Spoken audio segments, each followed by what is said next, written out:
Assalamualaikum warahmatullahi wabarakatuh. Pada video pembelajaran pagi ini, Ibu akan memaparkan mengenai model-model pemanfaatan ICT di dalam dunia pendidikan. Seperti kita ketahui bahwa model-model pemanfaatan ICT dalam pendidikan itu banyak. Ada e-education ya. Kemudian ada LMS atau yang kalian kenal atau kita kenal dengan Learning Management System. Kemudian ada virtual laboratory, kemudian ada repository online, ya. UPI juga punya repository online. Ada e-book, ada e-journal. E-journal kalian tuh bisa memanfaatkan yang ada di perpustakaan UPI, ya. Kemudian ada ensiklopedia online dan lain-lain. Nah, pada video kali ini Ibu akan memperlihatkan contoh dari virtual laboratory dan LMS kita, yaitu Spot UPI Edu. Virtual Laboratory Ibu ambil dari website pet.colorado.edu ya, ini PET interaktif simulasi ya. Nah, di sini kalau kalian lihat beberapa simulasi sudah disesuaikan dengan mata pelajarannya atau dengan materinya. Ada fisika, ada kimia, ada matematika, ada ilmu bumi, biologi. Nah, kita ambil contoh aja matematik ya, atau fisika aja. Oke, kita ambil contoh fisika.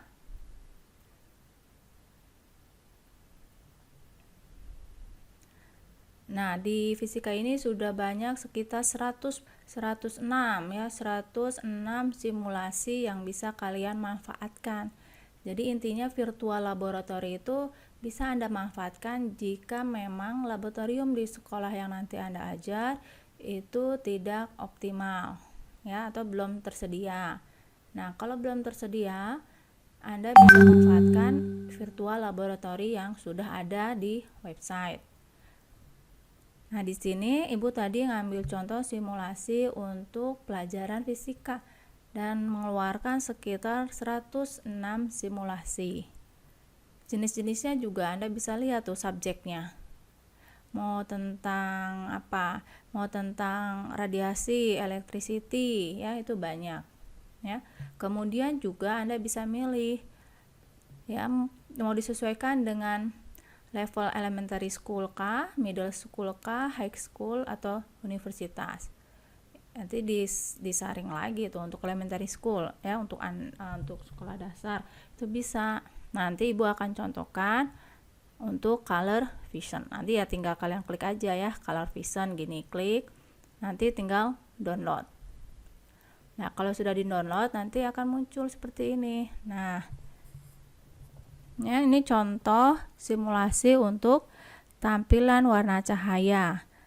Nah, untuk tampilan warna cahaya ini ada dua apa? Di sini ada dua menu, bisa ingin disimulasikan dengan lampu tunggal atau disimulasikan dengan lampu merah, hijau, biru. Kita coba yang lampu merah, hijau, biru dulu. Nah, kalau kalian lihat di layar ini, siswa itu akan belajar bagaimana persepsi warna yang dilihat oleh mata, ya. Kemudian akan belajar mengenai pengurangan warna. Di sini ada 3 warna, ada merah, hijau, dan biru. Ini sesuai dengan, kalau kita lihat nih, ada istilah eksperimen Maxwell gitu ya, yang menyimpulkan bahwa warna merah, hijau, dan biru merupakan warna-warna primer. Warna primer itu apa? Warna yang tidak dapat dihasilkan melalui pencampuran warna apapun. Sementara kalau warna lain itu dapat diciptakan ya, kalau ada pencampuran warna merah, biru, nah itu warna-warna yang lain. Nah, di sini akan diperlihatkan pencampuran warna tadi. Ya, kita ambil contoh deh. Kita ambil contoh warna merah dan hijau. Nah, misalnya nih ya, warna merah dan hijau, kita istilahnya ya, kita nyalakan warna merah, kemudian kita nyalakan warna hijau. Nah, kira-kira merah sama hijau akan menghasilkan apa?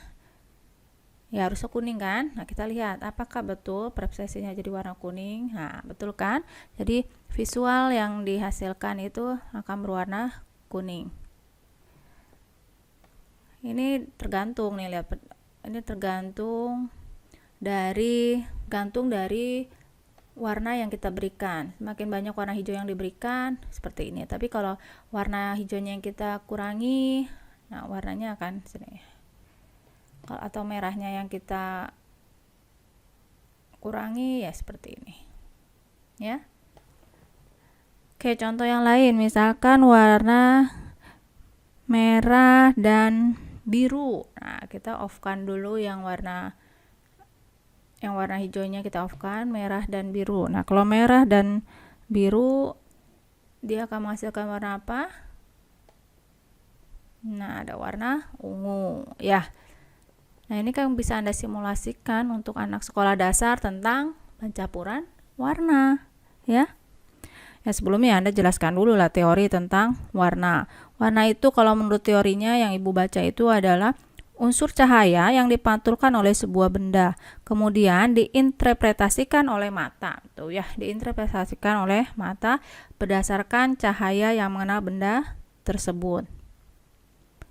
Nah, itu jadi Anda jelaskan dulu tentang pengertian warna. Ya. Nah, ini kalau mau ekstrim, ini bisa dikasih gini. Tuh. Nah, jadi kelihatan retina warnanya. Ya. Oke, itu yang lampu merah, hijau, biru itu lebih pada mempelajari tentang pencampuran warna, ya, pencampuran warna RGB. Ya, RGB itu red, green, blue. Oke, yang selanjutnya kita akan memperlihatkan dengan menggunakan lampu tunggal. Nah, kalau lampu tunggal itu eksperimennya banyak alatnya ya. Anda bisa lihat di sini ada bohlam ya. Kemudian ada istilahnya di sini adalah warna. Yang warna yang nanti disesuaikan dengan yang Anda ingin tampilkan di bohlam itu warna apa. Kemudian di sini ada warna, apakah warna putih ya ataukah warna monokromatik. Kemudian ini juga Anda bisa pilih. Ya, nanti kita lihat fungsinya.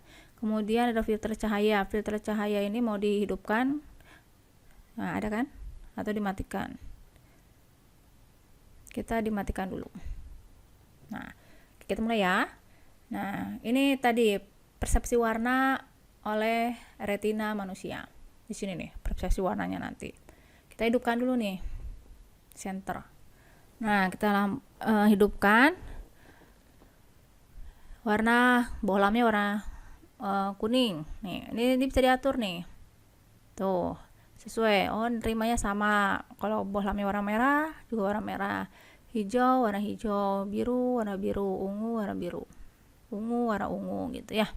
Kemudian kalau warna putih, ya gini. Nggak ada. Nah, yang tadi tuh seperti ini. Ini kan, nah ini yang tampilannya seperti ini. Nah, ya. Kalau filter cahaya apa? Nah, kita hidupkan lagi. Kalau filter cahaya tuh, nah, filter cahaya tuh dikasih warna kuning. Tadi kan kalau nggak tanpa filter, jadi tanpa filter itu warna biru ya kan? Nah, kalau misalkan dikasih filter warna kuning, persepsi warnanya jadi warna hitam. Ya, seperti itu. Kalau mau warna kuning ya ini. Tuh. Digeser ke warna kuning, jadi persepsi warnanya sama-sama warna kuning. Kalau yang lain jadi warna hitam ya. Kemudian yang ini filter cahaya juga kalau misalnya digeser ke warna merah, nanti persepsinya juga jadi warna merah ya. Nah, ini contoh persepsi warna oleh retina mata. Oke, berarti kita simpulkan bahwa virtual laboratory yang ini bisa dimanfaatkan siswa untuk mempelajari mengenai persepsi warna ya, dan pengurangan warna ya tadi. Yang ini lampu merah hijau ya, ada pengurangan warna dan sebagainya. Oke, sekarang Ibu akan memperlihatkan virtual laboratory yang lain nih. Oke, sebelum Nah, ini di virtual laboratory juga dikasih tips untuk guru. Nah, ini tadi yang penjelasannya. ya. Tinggal download di tempat yang tadi ya. Registrasi dulu kalau mau download ini. Nah, ini penjelasan dari virtual laboratory tadi. Ya, jadi harus ngapain gitu. Ya, ini penjelasannya seperti ini. Nah, nanti kalian bisa ke siswa suruh memberikan penjelasan terhadap ini semua. Ya, jadi udah ada, tinggal kalian manfaatkan aja. Ya, berikutnya berikutnya kita akan melihatkan virtual laboratory John Travolta. Nanti simulasinya akan seperti ini ya. Ini sama yang kayak tadi ya. Tuh. Ya, nanti siswa bisa diminta untuk mengerjakan yang ini. LKS-nya istilahnya ya. Kita lihat ya simulasinya ya. Simulasi untuk virtual laboratory John Travolta. Nah, ini belajar tentang apa sih? Nah, kalau yang ini itu belajar tentang listrik statis. Nah, nanti Anda jelaskan listrik statis itu apa. Nah, di sini listrik statis itu bisa dikatakan sebagai kumpulan muatan listrik dalam jumlah tertentu yang tidak mengalir atau tetap. Ya, tapi jika pelepasan terjadi, pengisian akan memakan waktu singkat. Pada dasarnya, semua benda yang ada di muka bumi ini, termasuk tubuh manusia, mengandung muatan listrik. Hal ini disebabkan oleh susunan atom yang terkandung di dalam benda-benda tersebut. Nah, kita lihat di sini yang berperan di sini adalah knop pintu, kemudian ada keset ya, kemudian ada jari, kemudian ada kaki. Nih, jari bisa digerakin nih, ada jari yang bisa digerakkan. Tuh, ya. Oh, jari itu bisa digerakkan. Kemudian ada keset juga, kaki yang bisa digerakkan tuh. Semakin keset kaki digerakkan, dia akan menghasilkan bibit. Nah, kalau didiamkan ya, nah itu diperlihatkan ketika kakinya si John itu digerak-gerakkan di karpet ya, itu akan terlihat terakumulasi statis listrik ya. Jadi elektron itu diwakili dalam tampilan makrokospis dan setiap elektron yang digambarkan mewakili miliaran muatan negatif. Nah, makanya tuh ada negatif ya, kayak negatif ya dalam model yang mendasarnya ya. Ini nah, jadi ini ada muatan listrik ya, muatan listrik.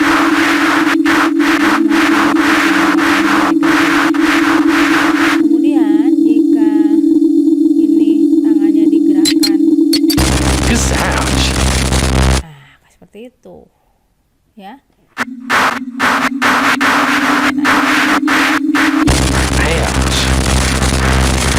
Tentang simulasi listrik statis ya.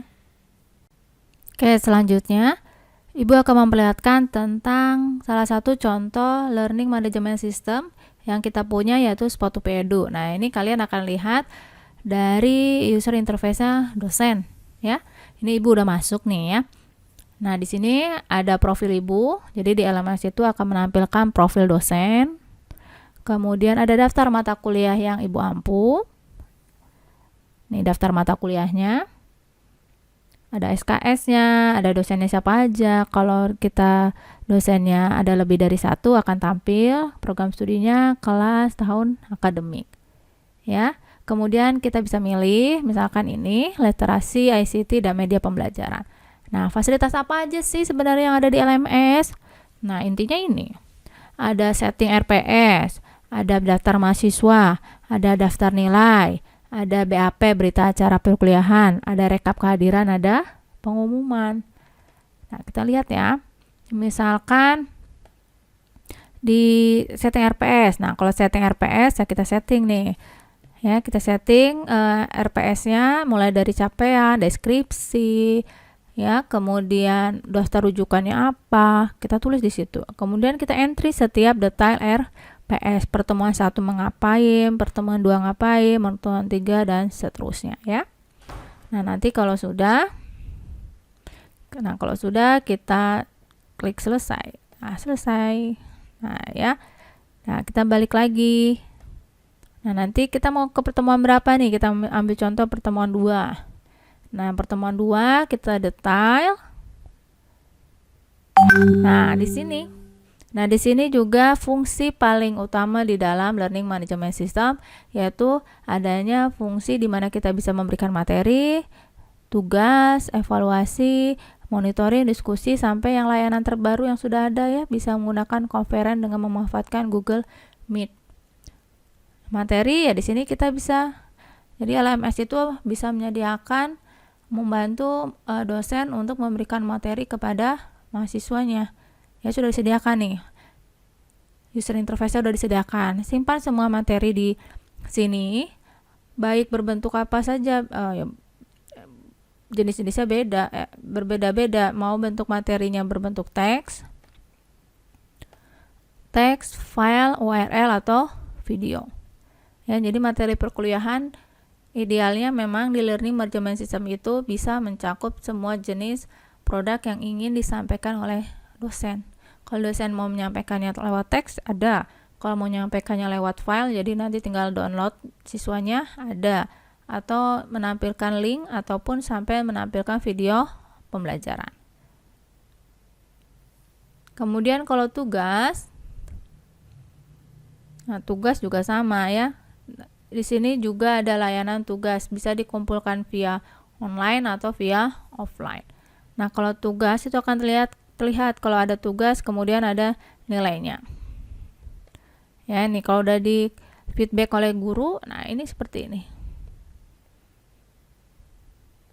Kemudian evaluasi itu UTS UAS biasanya kita lakukan ya. Monitoring. Nah, ini monitoring lebih pada BAP. Ini belum diisi ya. Diskusi juga kita bisa manfaatkan diskusi. Nah, ini contoh diskusi dan hanya komentarnya 2 orang. Konferen di pertemuan 2 kita belum manfaatkan.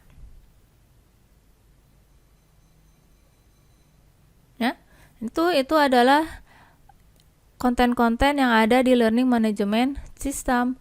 Ya, jadi intinya itu konten-konten di Learning Management System itu harus dapat mengakomodasi proses pembelajaran yang biasa dilakukan secara offline. Ya, dengan kemajuan ICT sekarang, kemajuan teknologi informasi dan komunikasi, kemajuan internet, itu dapat membantu di dalam mengonlinekan semua proses pembelajaran. Ya, mengonlinekan semua proses pembelajaran. Ya. Nah, itu secara garis besarnya lah ya tentang Learning Management System. Ya, nanti kalau udah lengkap nanti ada daftar nilainya. Ya, tuh ini baru ada 1 tugas tuh ya. Nanti banyak, kalau tugasnya banyak, ada evaluasi UTS UASnya ada banyak. Jadi akan lengkap daftar nilai. Ya, kemudian kalau BAP, ini BAP belum ketua kelasnya belum approve dan kehadiran juga belum kita isi. Nanti ini ada. Ini BAP. Ini BAP kan biasanya kan BAP itu kalau secara di dalam kelas ya kan pakai kertas ya. Ya, disebarkan gitu ya. Nah, kalau ini enggak. Ya, ini bisa langsung dicetak. Rekap kehadiran juga sama. Biasanya kalau di kelas Anda sebarkan kertas, sebarkan formulir kehadiran, kalian tanda tangan.